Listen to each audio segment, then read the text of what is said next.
আসসালামু আলাইকুম। আজকে আমরা আলোচনা করব হচ্ছে কেমিস্ট্রি বইয়ের তোমার হচ্ছে পঞ্চম অধ্যায় রাসায়নিক বন্ধন।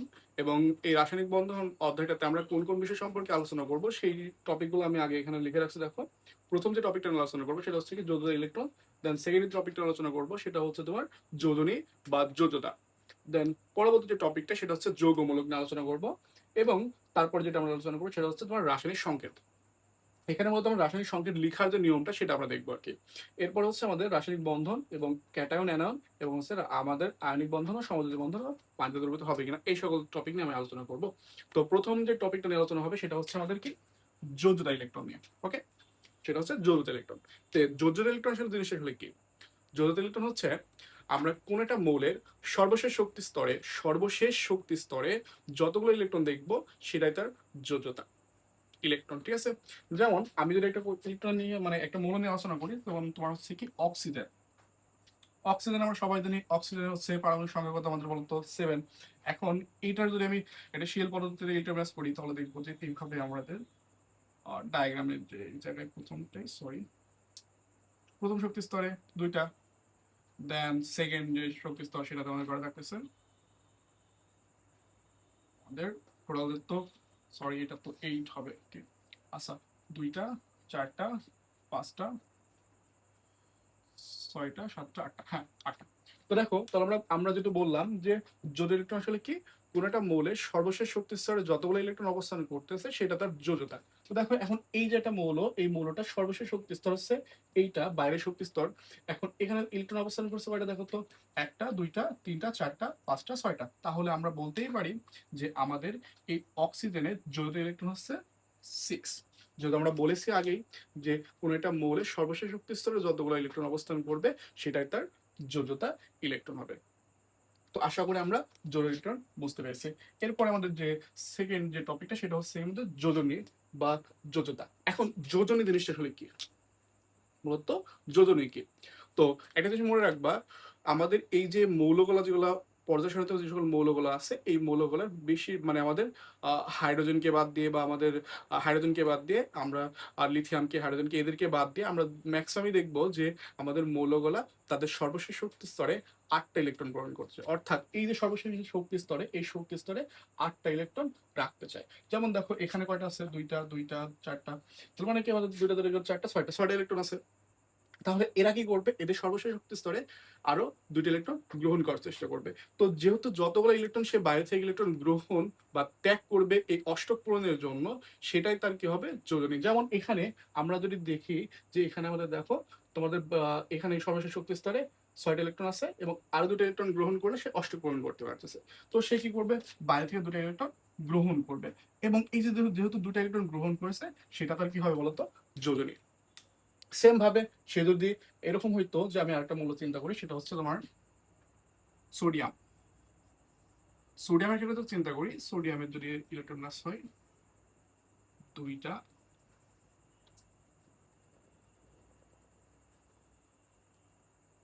দেখো সোডিয়ামের ক্ষেত্রে এই যে সোডিয়ামের ক্ষেত্রে একটু খেয়াল করে দেখো, এটা যদি আমি বলি সোডিয়ামের সর্বশেষ শক্তি স্তরে কয়টা ইলেকট্রন আছে, একটা ইলেকট্রন আছে। তো দেখো, ও যদি চায় যে আমি আসলে আমার সর্বশেষ শক্তি স্তরে 8টা ইলেকট্রন পূরণ করতে, তাহলে ওকে কি করা লাগবে, 7টা ইলেকট্রন বাইরে থেকে নেওয়া লাগবে, বা এই একটা ইলেকট্রন সে ছেড়ে দিতে পারে। যদি একটা ইলেকট্রন সে ছেড়ে দেয়, এই একটা ইলেকট্রন যদি সে ছেড়ে দেয় তাহলে এই শেলটা হারিয়ে যাবে। And then এই ক্ষেত্রে দেখো এখানে আমাদের কি হচ্ছে, তার সর্বশেষ শক্তি স্তরে কয়টা ইলেকট্রন থাকছে, 8টা ইলেকট্রন থাকছে। তো তাহলে তাকে কি করতে হচ্ছে, যে একটা ইলেকট্রন ছেড়ে দিতে হচ্ছে। তো যেহেতু একটা ইলেকট্রন ছেড়ে দিতে হচ্ছে, তাহলে তার যোজনী হবে 1। তার মানে এটা আমরা বুঝতে পারলাম কোন একটা মৌল তার সর্বশেষ শক্তি স্তরে 8টা ইলেকট্রন পূরণ করার জন্য যতগুলো ইলেকট্রন ছাড়বে বা গ্রহণ করবে সেই সংখ্যাটা মূলত হবে তার কি, যোজনী সংখ্যা। আশা করি আমরা যোজ্যতা ইলেকট্রন এবং যোজনী সম্পর্কে আইডিয়া পেয়েছি।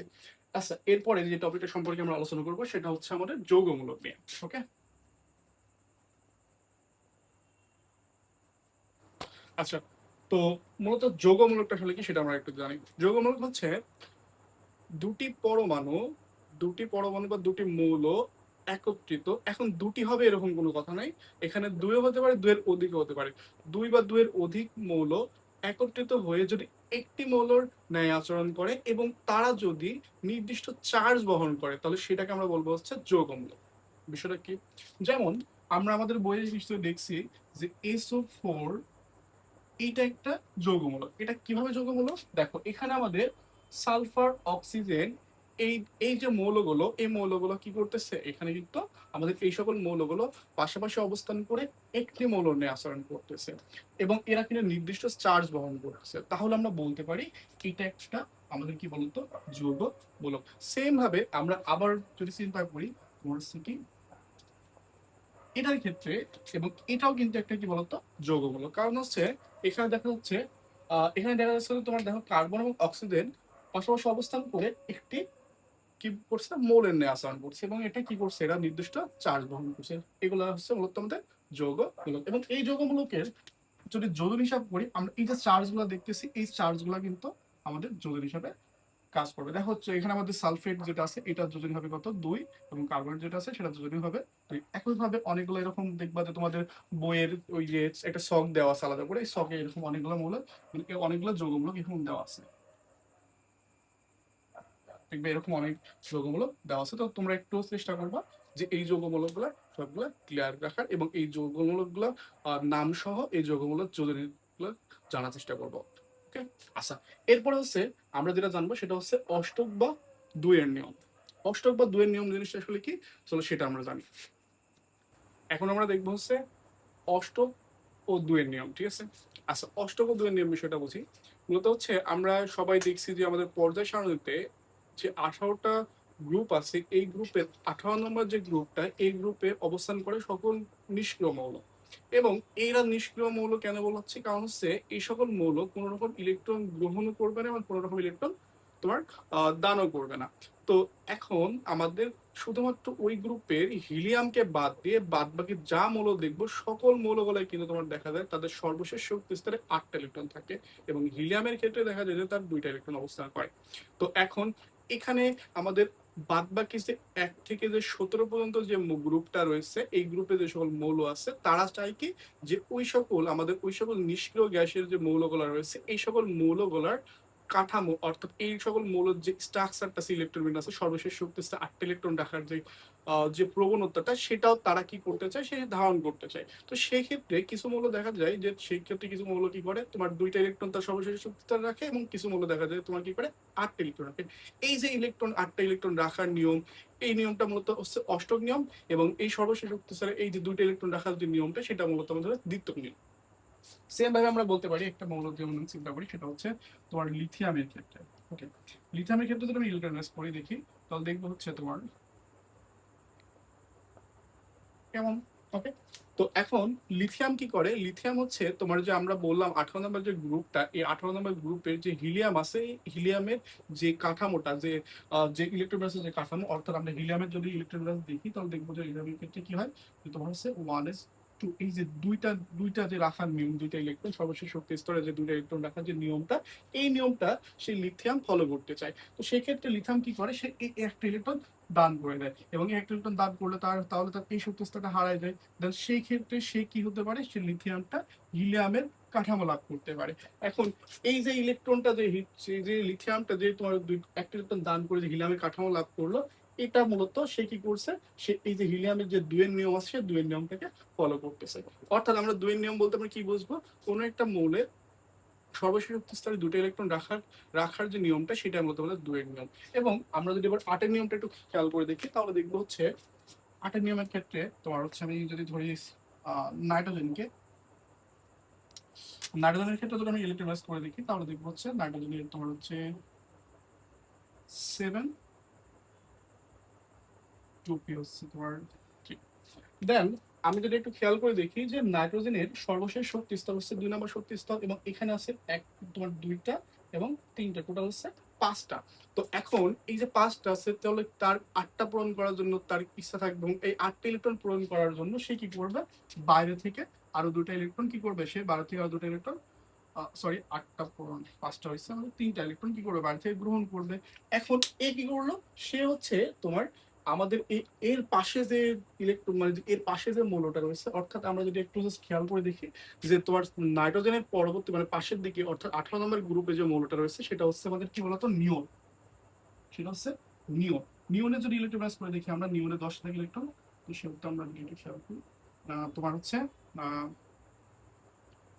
কত হচ্ছে 6।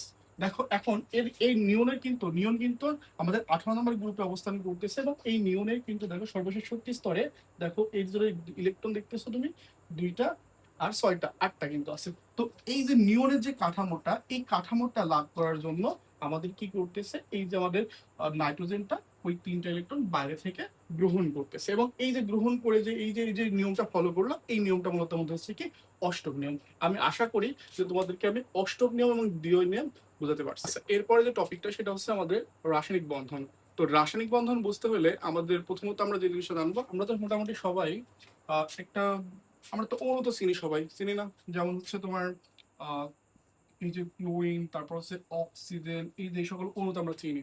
তো দেখো এটা দেখে তোমরা আসলে কি বুঝছো? দেখো এখানে আমরা বুঝি হচ্ছে এখানে আমাদের 2টা ক্লোরিন এবং এখানে আমাদের 2টা অক্সিজেন। তো এই যে 2টা ক্লোরিন, অর্থাৎ এই যে 2টা ক্লোরিন, এখন এই 2টা ক্লোরিন একত্রিত হয়ে এই আমাদের অণুটা তৈরি করছে। এখন এই 2টা ক্লোরিন যে দেখতেছি আমরা মৌল দুটাকে, এই মৌল দুটো নিশ্চয়ই কোনো একটা যে আকর্ষণ বা তোমার হচ্ছে কোনো রকম একটা বন্ড দিয়ে বা কোনো কিছু দিয়ে তো এটা যুক্ত হয়েছে। তো এখন এই 2টা মৌল যে আকর্ষণ বল দিয়ে তোমার এই 2টা মৌল একত্রিত হয়ে থাকে, সেটাই মূলত হচ্ছে আমাদের কি রাসায়নিক বন্ধন। তাহলে আমরা বলতে পারি এই যে ক্লোরিন দুটা যে একত্রিত হয়ে যে আকর্ষণ বল দ্বারা যে একত্রিত হয়ে আছে, এই আকর্ষণ বলটাই মূলত আমাদের কি বলতো, এটাই হচ্ছে আমাদের রাসায়নিক বন্ধন। তো আমরা এভাবে যদি আমরা আবার এটার ক্ষেত্রে যদি দেখি, তাহলে দেখবো হচ্ছে তোমার অক্সিজেন, 2টা অক্সিজেন এরকম তোমার বন্ডে কি হয়েছে, এরকম তোমার 2টা অক্সিজেন পাশাপাশি আকর্ষণ বল দিয়ে যুক্ত হয়ে তোমার কি করছে, এই অক্সিজেন অণু বা এই ক্লোরিন 2টা পাশাপাশি আকর্ষণ বল দিয়ে যুক্ত হয়ে কি হয়েছে, তো তোমার ক্লোরিন অণু গঠন করতেছে।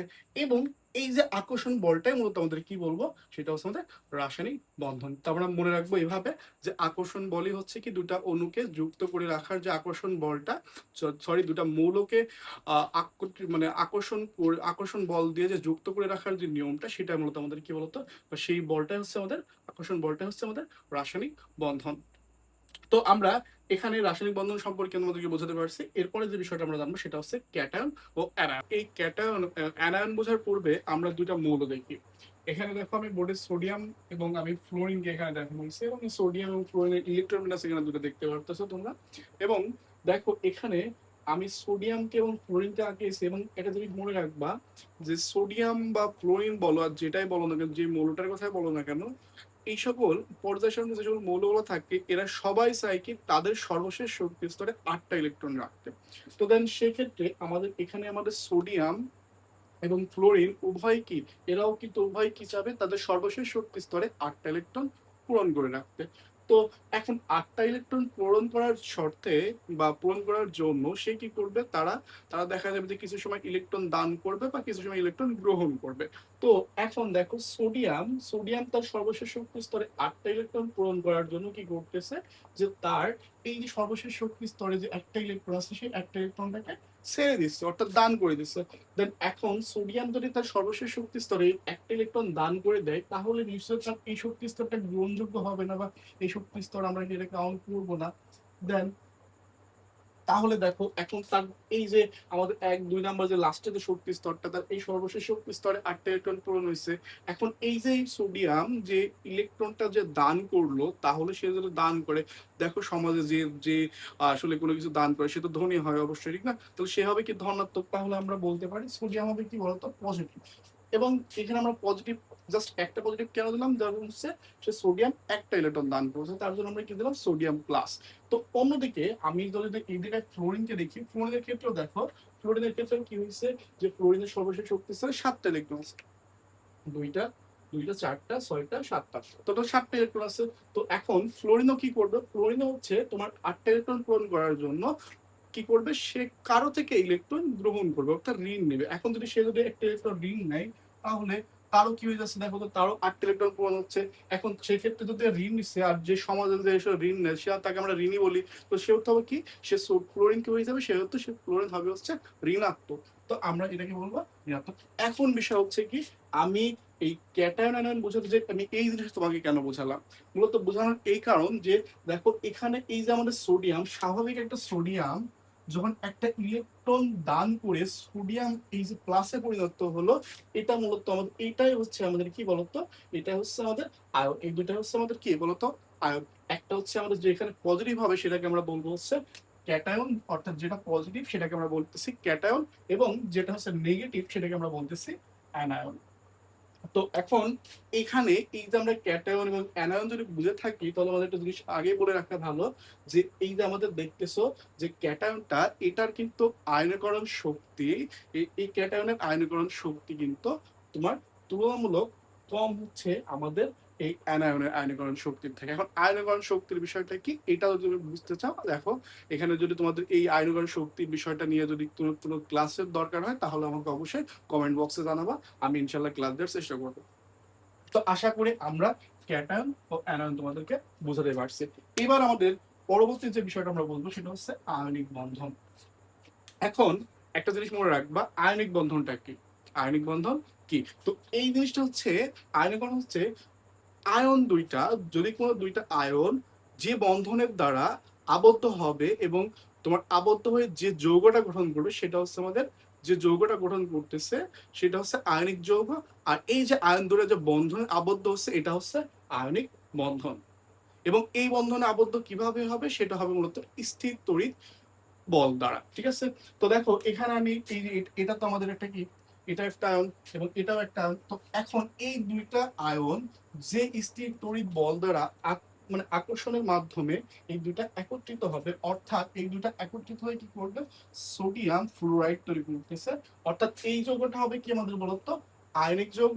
এবং এই যে যে বন্ধন দ্বারা আবদ্ধ হয়েছে দুইজনা, এবং অর্থাৎ সোডিয়াম এবং আমাদের ক্লোরিন, অর্থাৎ সোডিয়াম আয়ন এবং ফ্লোরাইড আয়ন যে বন্ধন দ্বারা আবদ্ধ হয়েছে, সেটাকে আমরা বলতেছি হচ্ছে আমাদের কি বলতো আয়নিক বন্ধন। আশা করি আমি তোমাকে আয়নিক বন্ধন বোঝাতে পেরেছি। এবং এই আয়নিক বন্ধন কিন্তু দেখা যায় যে ম্যাক্সিমাম ক্ষেত্রে এই আয়নিক বন্ধন কিন্তু পানিতে দ্রবীভূত হয়ে থাকে। তবে কিছু ক্ষেত্রে দেখা যায় যে কিছু কিছু আয়নিক যৌগ আছে যেগুলো আসলে পানিতে দ্রবীভূত হয় না। তো আমরা এটাও আসলে তোমাদেরকে বোঝাই দিব। এবং এটা বোঝানোর আগে আমি এটা বলি, সেটা হচ্ছে তোমার সিলভার ক্লোরাইড। সিলভার ক্লোরাইড এটা কিন্তু একটা আয়নিক যৌগ, কিন্তু এই আয়নিক যৌগটা পানিতে দ্রবীভূত হয় না, এবং তোমরা এটা মনে রাখবে। ওকে, আচ্ছা এরপর আমরা যেটা বলবো সেটা হচ্ছে সমযোজী বন্ধন। তো আমরা বোর্ডটা মুছে ফেলি, তারপর